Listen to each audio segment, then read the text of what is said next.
Mr. Rico, I'm sure you, as many Canadians, have been following the Arrive scam scandal, the issue which has seized not only this committee but Parliament and also Canadians.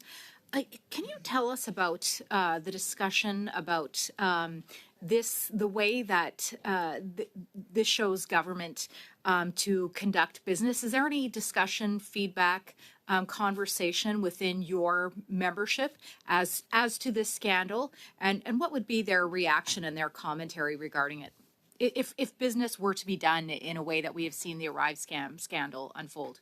Well, I think overall, for business to be done properly, just broadly speaking, it has to be done openly and transparently. And I think when you're looking at procurement processes, there has to be able to be clear guidelines in general. And I think right now, if departments don't talk to each other, if there's not an ability for that transparency to happen, then it makes it difficult to do business. I think every business has a budget. Everybody has to follow guidelines. Everybody has to be able to follow rules. And if you're overspent, it's also a challenge as well, right? So there has to be a balanced approach overall from our perspective. And as long, I think when it comes tying back to regulatory reform, if we're transparent, if we're coordinated and we're aligned, then I think it can lead to better outcomes, not only for businesses, but also for Canadians as well.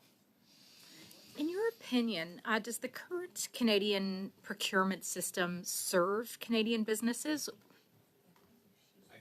There's procurement reform is required.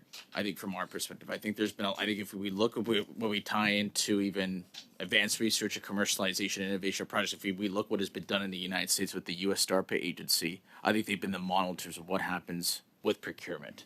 I think that ties into the fact that there needs to be fair and open procurement practices, and that's something we've called for at the chamber. I think there's a long way to go. I think that has to tie into be able to encourage more domestic manufacturing, especially when we're competing with our largest trading partners, but also to ensure that we're producing the best goods and services possible for Canadians. Thank you, witnesses. Thank you, Mr. Chair. Thanks very much, Mrs. Cusi.